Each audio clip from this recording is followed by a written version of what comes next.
Las mujeres Millet eran conocidas por dos atributos esenciales, la belleza y la amabilidad.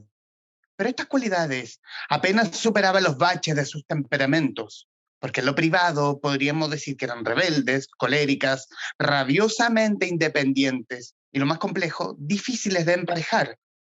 No dudaban en invertir tiempo y esfuerzo en construir la imagen de la mujer ideal de la época.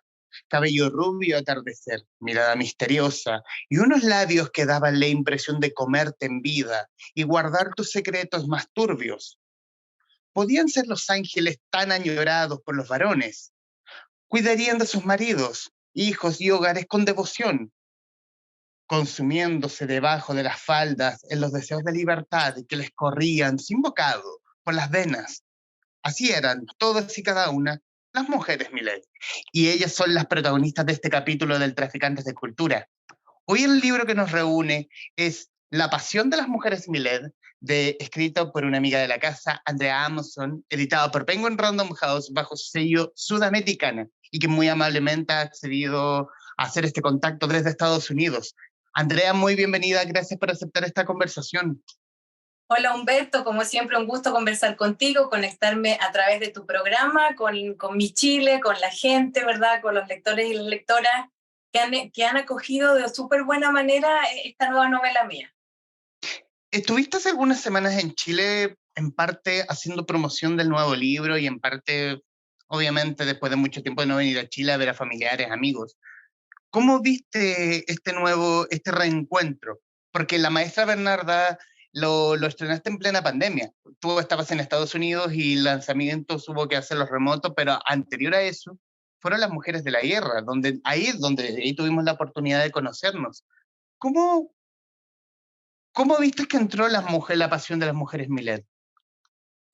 Ya, buenísima la pregunta, porque yo también cuando estaba recorriendo las calles allá en Santiago, en esta oportunidad que bien dijiste para la maestra Bernarda, lo hicimos de manera remota, era muy curioso porque era realmente un reencontrarme de una forma mucho más consciente y yo diría que como más, estaba como más alerta de lo que estaba viviendo y yo creo que eso lo percibí por la pandemia, ¿no? Mencionaste la pandemia y creo que esa posibilidad de no poder viajar a Chile, bueno, la imposibilidad de hecho que no había, y la posibilidad de que no pudiéramos abrir nunca las fronteras. Entonces eso estuvo en mi cabeza por mucho tiempo y cuando me bajé del avión allá, realmente había una sensación de mucha emoción, alegría y de alguna manera me imaginaba las mujeres Millet cuando se habían bajado del barco en La Serena, ¿verdad?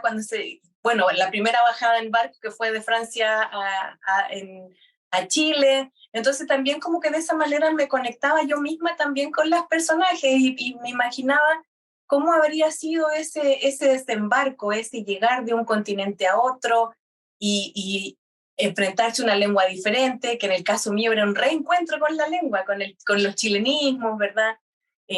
Con el ritmo de hablar, el volumen de cómo nosotros hablamos y todo eso. Entonces, fue bonito. Creo que fue también muy simbólico, como lo digo, ¿no? Siento que me bajé yo del avión y también venían las Millet conmigo, como ellas habían viajado mucho también, entonces siento que había una conexión que a lo mejor ustedes como lectores y lectoras no se lo imaginan, pero es posible, ¿no? Es posible que yo también como la autora tenga esa conexión, por supuesto, con las personajes que ya no me pertenecen, ahora son de ustedes. Y hablando de la idea propiamente tal, ¿cómo se gesta la historia de las mujeres Millet? Porque siento que es una historia distinta. Voy a compararlo con las mujeres de la guerra porque tengo La Maestra Bernarda, pero no lo he leído. Pero tiene un tono quizás más jocoso e incluso más chileno campestre versus las mujeres de la guerra que tenía el tono de que Vera llegando a un país en guerra como era Chile. Claro, sí. O sea, por supuesto que yo creo que el contexto de las dos historias, de alguna manera, si no determinan, influyen en el tono de la narración, ¿cierto? Entonces, bien dijiste que Vera llega, hace una vida aquí y luego se encuentra involucrada en la Guerra del Pacífico, mientras que para la creación de las mujeres Milet yo estaba muy interesada en trabajar el humor, en trabajar alguna cosa costumbrista también, en la comedia de los enredos, la cosa amorosa romántica también, la sensualidad de la mujer como sujeto de deseo también. Y eso entonces, claro, qué bueno que me lo mencionas porque significa entonces que me resultó, que quería yo usar el humor y que quería en el fondo entregar una obra que fuera más ligera en ese sentido, al mismo tiempo ofreciendo estos personajes que son complejos, que tienen todas sus vivencias y sus inquietudes, pero en un contexto un poquito más liviano que una guerra, ¿no? Por supuesto, cualquier cosa puede ser más liviana que una guerra o una pandemia. Así es que ese era como en el fondo, y tal vez yo estaba también saliendo del influjo de la pandemia también, ¿no? Que fue algo que nos afectó a todos a nivel mundial y que a lo mejor yo como escritora también necesitaba entrar en un espacio de más lúdico en términos de la historia. Y la idea como tal, ¿cómo nace? ¿Cómo llegas a las mujeres Milet? O de alguna forma, como se lo dijiste a Mario Cerda, la que Leo Frestal, ¿ellas llegaron a ti? Ah, sí, sí. ¿Te hablaron? ¿Cómo se dice? Mira, antes de hablar, ella apareció una de las protagonistas, que es una de las gemelas, que se llama Marie, que en el libro aparece al final de la historia, mientras que a mí, en mi vivencia creativa, fue la primera en aparecer. Y pensé que era sola, que era ella sola, sin embargo después la vi doble, entonces dije, espera, parece que tiene una gemela idéntica. Y eso me pareció también interesante porque para la fecha en que esto estaba ocurriendo, los partos en general eran difíciles, eran complejos, con una alta mortalidad infantil o maternal también, ¿cierto? Y ver a estas gemelas que habían sobrevivido el parto y que estaban ahí desarrollándose, eran chilenas, yo sentía que ellas eran chilenas, pero todavía no las escuchaba.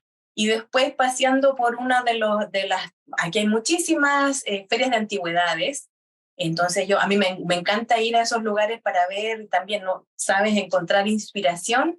De pronto veo en una de las tienditas habían dos fotografías antiguas, ovaladas, de dos niñas iguales. Y las vi y sentí que ellas eran las Milet. Me tuvo sentido ese encuentro con esas fotografías y me llevó a la siguiente pregunta, que era ¿por qué están en fotografías separadas? Si eran idénticas, generalmente estaban juntas, no hacían todo junto.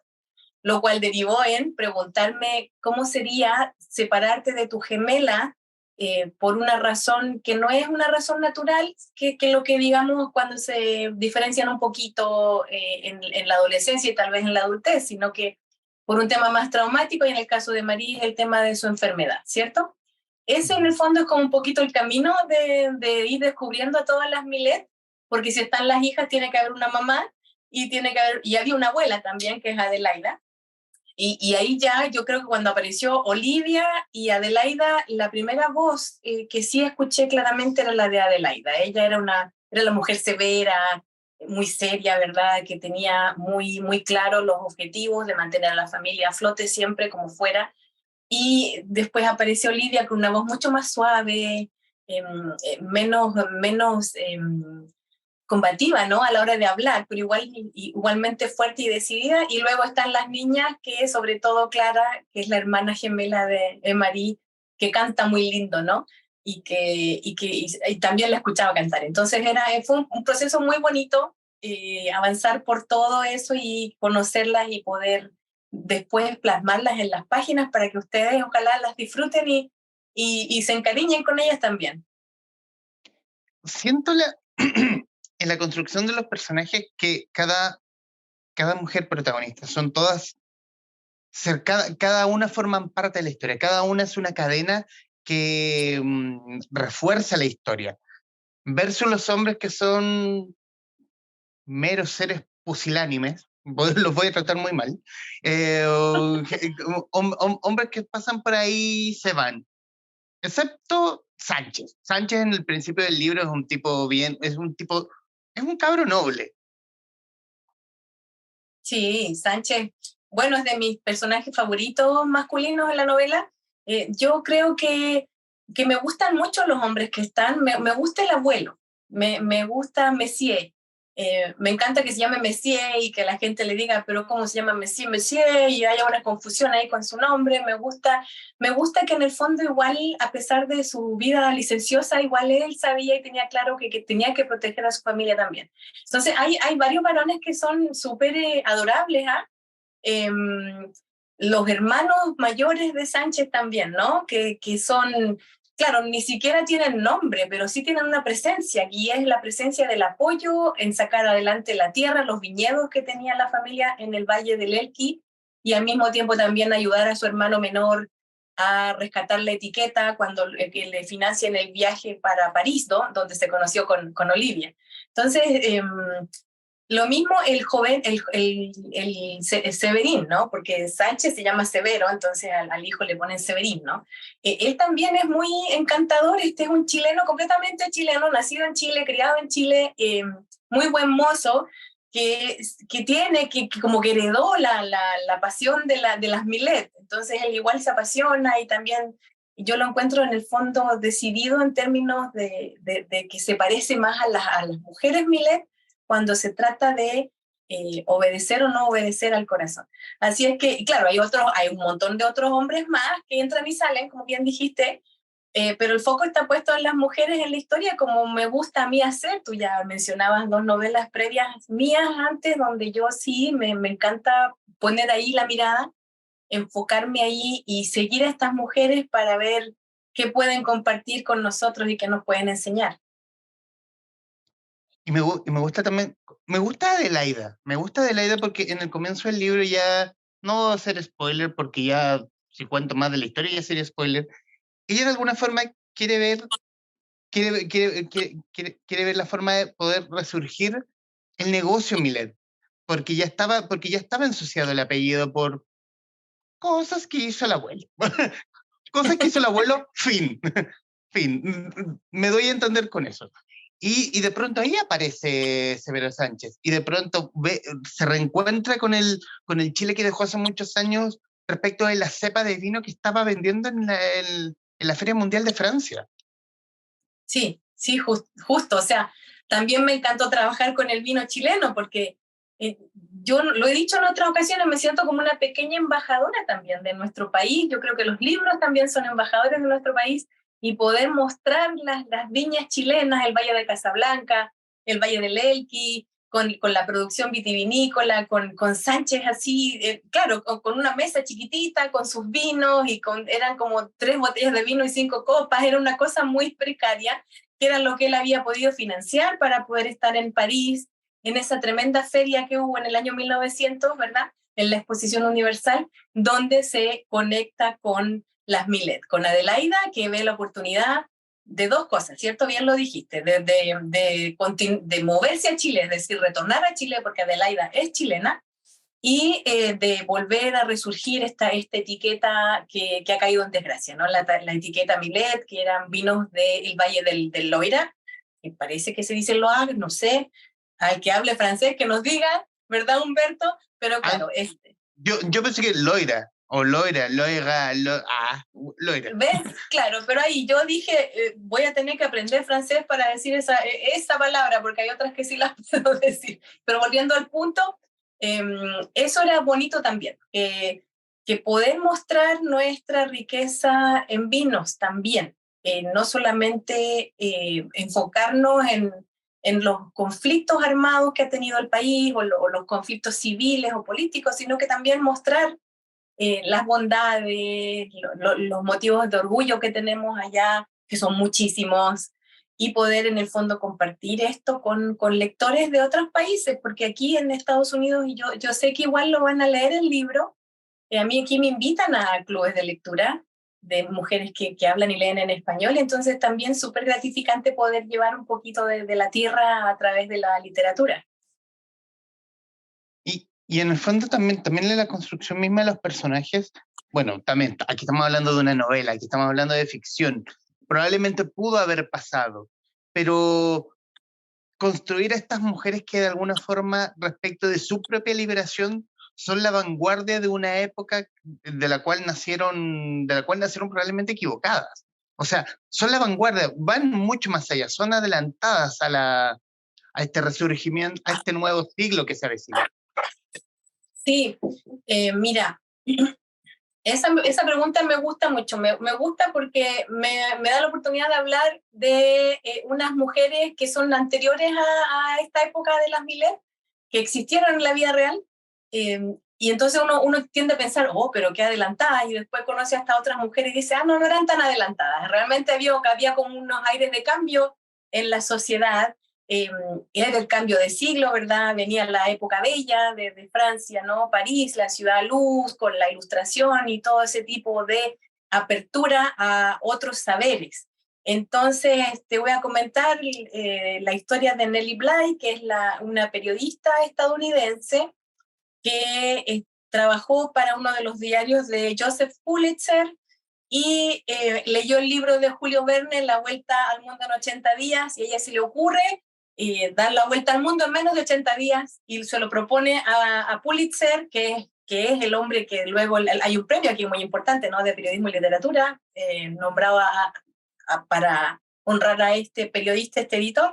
El editor le dice que bueno, y Nelly toma un par de barcos y empieza a recorrer, se detiene en París, toma el té con Julio Verne. Julio Verne le dice que probablemente no va a poder dar la vuelta al mundo en 80 días porque esto es una historia, una novela, como recién dijiste, ¿no?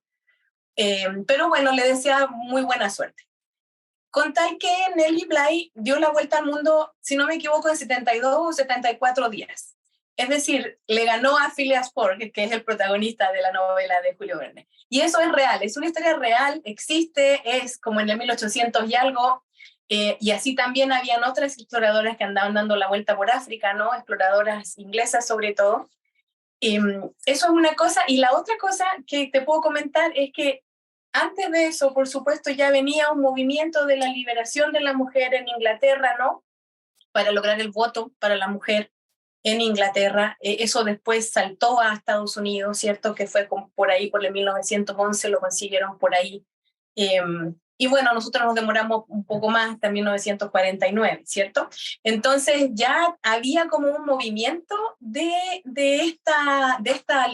liberarse de estos mandatos o de liberarse de estas restricciones, y las Milet están súper conscientes de que esto existe y saben que el problema no es vivir su sexualidad o su sensualidad de una manera propia, sino que más bien el problema es que las vayan a descubrir, ¿no? Entonces se cuidan de que no las descubran. Y entonces poniendo eso en el contexto, tú te das cuenta y dices, vaya, sí, también son productos de su época. Están esperando romper moldes porque justo era un cambio de siglo súper importante, ¿no? Digamos, cuando estábamos esperando el año 2000, ¿no? Es una cosa así de espectacular. Entonces, por eso también me gustan estas protagonistas y me gusta también la investigación histórica que me lleva a esas historias reales, con mujeres reales que existieron y que fueron marcando pauta para las que venimos después. Y hablaste de esta vivir la pasión, pero vivir la pasión para que no te descubran. Y ahí toma el tema del comidillo. Y aquí quiero entrar a estas ceremonias capitalinas para el hecho de buscar marido. Y ahí está todo ese jet set del 1900, donde en el fondo es la sociedad apuntaba a cierto grupo como básicamente los parias, por ejemplo. Y de eso obviamente cargaba a Adelaida, porque ella había arrancado también por los mismos líos del abuelo, fin, eso. eh, y en el fondo es buscar instaurarse ya en la sociedad santiaguina. Buscarle marido a Olivia, porque Olivia también es una niñita dulce, pero también que vivía bien a sus modos. Claro, o sea, eso me gustó muchísimo también, la recreación de los bailes de presentación y la manera en que podían haberse desarrollado en Santiago a partir de cómo se desarrollaban en Inglaterra, ¿no? Esta fue una costumbre muy inglesa de los bailes de debut, bailes de debutantes para poder casar a las chicas, entre ellos, como tú bien dijiste, ¿no? Casar y calzar. en el fondo, lo mismo. Y cómo eso se podía haber desarrollado en Chile. Entonces, fue una experiencia también súper interesante.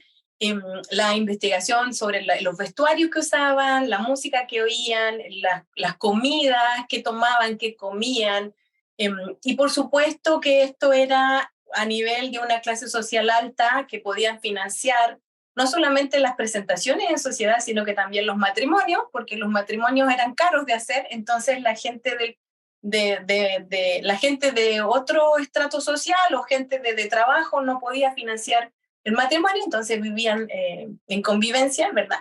Entonces todo eso como, claro, en esa época era pecado, claro. Pecado. En pecado, claro, pecado, sí, pecado con altavoz, pecado. Entonces, me gusta lo que dijiste sobre la Adelaida, porque sí, pues ella también es un ángel caído en desgracia, y con este retorno a Chile, igual ella está tratando de componer, ¿no? Y de que en el fondo no solo las viñas Millet y el vino Millet resurjan, sino que también su posición social se vuelva a instalar en lo que alguna vez fue. Mucho de reminiscencia también, ¿no? De vivir un poquito en el pasado y un poquito también, acuérdate de esa película, bueno, que es un libro también, La Niña del Crillón, que, bueno, se empobrecieron, pero ella igual seguía yendo al Hotel Crillón, ¿no? Para seguir en ese ambiente que ella no podía ya financiar. Entonces, es un poco también ese juego de las apariencias que yo creo que todavía nos gobiernan ahora de otra manera, pero en ese tiempo era súper importante para la gente de la alta sociedad. Claro, hoy tenemos el juego de las apariencias a través de los likes en nuestras redes sociales y Instagram, como que tenemos que aparentar que somos felices, estamos contentos, tenemos un buen pasar y no. Claro, claro. Eso, yo creo que o sea, a lo mejor es parte del ser humano, ¿no? Que tenemos este deseo de mostrarnos de la mejor manera posible. Las Millet igualitos se engalanaban para estas actividades, se preparaban. En cuanto cumplían una cierta edad, las Millet entraban como una escuela en la misma casa para ser buenas dueñas de casa, para ser buenas esposas, buenas madres, una preparación que apuntaba a perpetuar este sistema y perpetuarse ellas en la alta sociedad, en este caso la chilena, ¿no? Así es que sí, pues está presente en nuestros días también y estaba presente en esa época, en la época de las Millet. Para quienes van a estar viendo este programa, ¿qué poder decir de nuestra invitada? Andrea Amoson es de Antofagasta, 1973. Es una periodista y escritora chilena que vive en Texas, Estados Unidos, con su esposo y sus 2 hijos. Es autora de las novelas históricas La Maestra Bernarda, ediciones B, Medalla de Oro en International Latino Book Award 2022, Las Mujeres de la Guerra, ediciones B, y colección especial del diario El País de España, Las Lunas de Atacama, ganadora del International Latino Book Award 2017, y la novela contemporánea Rictus. También escribe las colecciones de relatos Eres una vez Láurides y Cuentos encadenados. Sus textos han sido publicados en antologías de Chile, Perú, España, Colombia y Estados Unidos. Y quiero hablar de sensaciones como autora, Andrea. ¿Qué está un nuevo hijo o hija, o un grupo de hijas en rigor? Aquí hay una descendencia completa que nació de tu pluma. ¿Qué sensación te deja a ti como autora de esta historia? Ajá.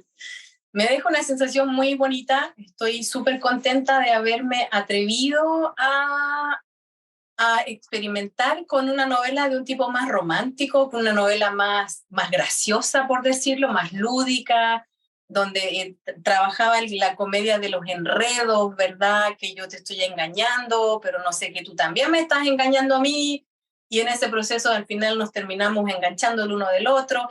Entonces, la otra cosa también que me satisfizo muchísimo fue este narrador que es muy desbocado, así como descocado también. O sea, es un narrador, una narradora más bien, que tampoco sigue mucho como los cánones de la narración histórica. Yo siento que está contando la historia, reconstruyéndola a partir de las lecturas que ella hace de los diarios de las Millet, de lo que ha oído, ¿verdad?, en la casa, de lo que ha oído de parte de sus mayores, y eso a mí también me gustaba mucho, ¿no? O sea, en el fondo entrar a una novela histórica, una novela de época, reconstruirla desde lo que no se supone que es oficial. No es la fuente oficial el diario de vida, no es la fuente oficial la carta, las historias que se cuentan alrededor del mate, eso no es oficial. Y entonces me gustaba mucho que ella contara la historia justo a partir de esas fuentes que son las fuentes de los márgenes, las fuentes que se han silenciado también a la hora de ir escribiendo historias. De todas maneras está la historia real detrás, no se habla de la Primera Guerra Mundial, porque esto pasa entre 1900 y 1919, está la celebración de Chile, ¿no? De los 1918, ¿verdad? Está la celebración del cambio de año, el cambio de milenio, la situación de Francia en esa época, ¿no? Con la creación de la Comuna de París, o sea que igual hay un montón de historia real, pero está tratada solo a partir de cuánto afectan o no afectan a las Milet. Y eso también me gusta mucho, porque yo creo que la historia universal a nosotros, que no somos los héroes, los que no andamos montados en un caballo, nos afecta en la medida en que tiene un impacto en nuestra vida diaria. Si no es algo súper lejano, ¿verdad? Entonces eso también me gustaba de esta historia y de la forma en que la narradora la estaba contando. ¿Cómo fue? ¿Hubo mucho ejercicio en darle el tono a la novela respecto a ese tono de humor que tiene?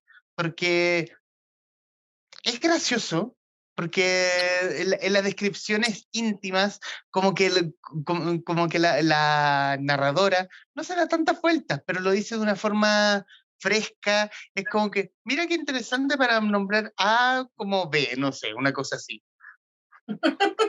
Mira, sí, sí, siempre hay una búsqueda de la voz narrativa apropiada para cada novela.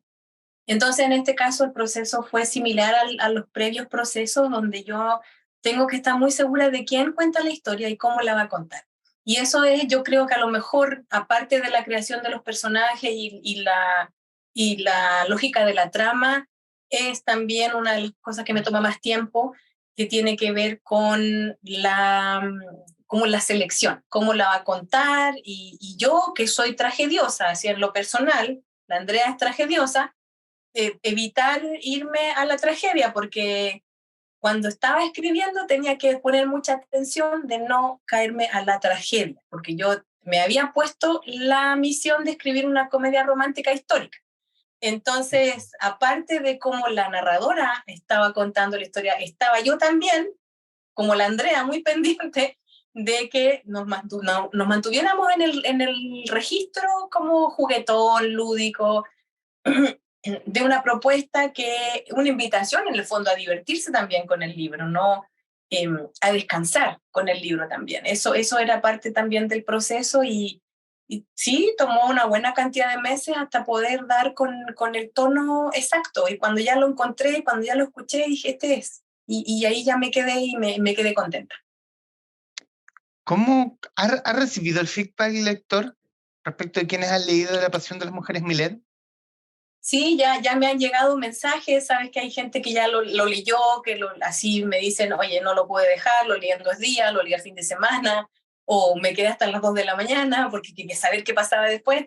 Ya está llegando información, comentarios, mensajitos de gente que ya lo leyó, me dicen que les encanta, a cada cual le gusta una Milet diferente, que se han divertido, que han aprendido cosas de nuestra historia también, o cosas de la época, como decía yo, el tema de los menúes, de las telas, de cómo se fabricaban las cosas, cómo se cosían los trajes, ¿no?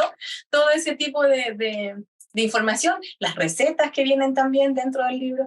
Entonces sí, yo siento que ha tenido muy buena recepción y igual les invito a que me sigan mandando mensajes porque me alegran mucho y me dan ánimos, ¿no? Para seguir adelante en este camino que no es fácil, pero es súper satisfactorio. Andrea, en los minutos finales quiero darte las gracias por tu tiempo. Y para quienes van a estar viendo este programa posterior o lo van a escuchar a través de nuestras redes sociales, una comedia de época fresca, eh, con mujeres muy encantadoras. Quiero resaltar cada una de las protagonistas. Los hombres, uno que otro, pero quiero quedarme con las mujeres. Eh, Poderosas, entretenidas, desfachatadas algunas, pero que hacen que cada página, que cada párrafo hacen que sea una historia fresca, amorosa, un libro que probablemente no va a envejecer, que no va a envejecer tan rápido, que va a tener una larga vida de aquí en adelante. Y recomendarles para que no nos van a estar viendo o nos van a estar escuchando.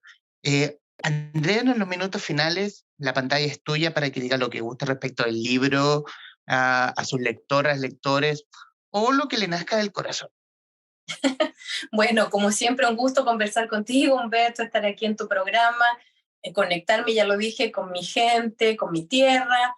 Y la invitación es a sumergirse en este mundo de las mujeres Milet, que son apasionadas, son rebeldiosas y están buscando su camino, su destino, están tratando de encontrar su espacio en el mundo, igual que yo creo que muchas de nosotras y de nosotros.